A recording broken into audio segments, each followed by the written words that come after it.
Alright folks, welcome back to the channel. My name is Jordan. Today I'm giving an update on their Dr. Dre and Nicole Young divorce. According to legal documents obtained, Nicole Young is asking for almost $2 million a month in spousal support. Wow, that's a weird word. Complex.com is reporting that Dr. Dre, quote, soon-to-be ex-wife has provided a list of monthly expenses that explain why she needs $1,936,399 a month in temporary spousal support.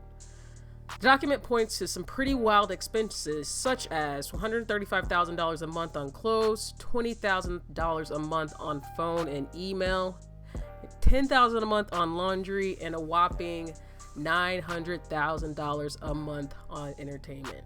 And I guess if you're jet setting, I guess that's pocket change. On August 4th, the blast reported that Young, represented by Samantha Spector, had sent something of a Hail Mary in her divorce filings. In filing made in LA court, she claimed that, in an act of love and regret, Dr. Dre tore up copies of their prenup a couple of years into the marriage. They both understood that it no longer existed, she wrote in the document. Young asked to have the issue bifurcated from the divorce, meaning to have the prenup issue solved before moving on with the divorce. And so from this article, it's really unclear if the prenuptial agreement issue has actually been resolved. But of course, spousal support would be something completely different and something separate from dividing assets. So this $2 million, from what little I do know about the legal system, is completely separate from dividing the assets that he actually have. And he just announced a couple years ago that he'd become a billionaire. So at this point, I'm assuming at least somewhere in the range of hundreds of millions, if not more than $1 billion at this point after selling beats, and then just his long production credits. Complex continues, Young claims that Dre has prevented her from using credit cards and used threatening language when he demanded she not spend any money. According to court filings, Young accused Dre of being intoxicated one night, telling her, "Do not spend one more cent, period. You can't be mean and disrespectful and spend my hard-earned money. F that.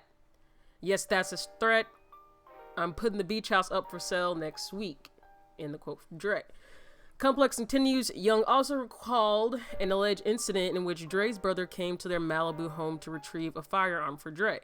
She said she became scared and refused to hand the gun over because her husband had, quote, a history of violence and coercive control both before and during the marriage, end quote. She did not elaborate on this claim. So not only is Nicole Young asking for $2 million, that is not even for me to determine if $2 million is the right amount. I don't know how much money Dre has. I don't know how much Nicole Young has contributed to what money he has made. So just reporting the facts here. So not only is Nicole asking for $2 million, but she is also accusing Dre of what seems like verbal and emotional abuse and a history of violence. He's saying that he's had this coercive control and, quote, a history of violence. And she was afraid to give his brother a gun, and he used threatening language when he asked her not to spend any more money. And even saying that you can't spend any money, freezing all the credit cards and in its way, and abuse if you're controlling someone like completely financially. And so now this is all alleged from what I know, the abuse part, but Dre does have a history of other accusations against him. And the most famous one that I can think of anytime I'm thinking of Dre is from Dee Barnes, who was a DJ on MTV who alleged that Dr. Dre beat her up at an industry party back in the 90s. And many witnesses have corroborated Dee Barnes' account, so this is not just like he said, she said. Folks saw it, folks didn't stop it until like and he had pummeled her, and folks finally pulled Dre off. So this is not just one of those, oh, maybe a money grab. We all know this actually happened. And of course, folks online had a lot to say.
So folks, tell me what you think. Is $2 million a month too much? Or is it her money too? Dre and Nicole Young have been married for over 25 years now. The bulk of what made him a billionaire was the Beats by Dre sale, which I think netted him hundreds of millions of dollars. She was with Dre when he started that company with Jamie Iovine. She was with him when she sold the company. So in a lot of places, no matter if it was 50,000 or 50 billion, in almost every case, she would be entitled to that money, half of it. And after 25 years, I think Nicole can argue that pretty easily she's grown accustomed to a certain lifestyle. If Dre has been her lawfully wedded husband, and through thick and thin, good and bad, rich or poor, then she's lived the same lifestyle he's lived. And as a billionaire, I ain't seen Dre rolling up in any projects now time soon, or I haven't seen him there. So he's living in the lap of luxury, and I assume she has been too. I mean, you have to be if you're spending $135,000 on clothes and $900,000 a month on entertainment. Now I'm just going through this in my head, like, okay, if you're booking a jet, like you live in LA and you book a jet to get to the Mariah Carey concert in New York City that evening, I guess that might be $50,000 in fuel. How much is jet fuel, folks, from the west to the east coast if you have a private jet? How much are the runway fees? Tell me. Am I totally off base here to think a cross-country trip in a private jet could be tens of thousands? 'Cause I'm really trying to add the $900,000 up in my head. Maybe she's saying this $900,000 it also includes my dress to the red carpet. I don't know, but folks, leave a comment, like and subscribe, and I'll talk to you folks next time. Bye.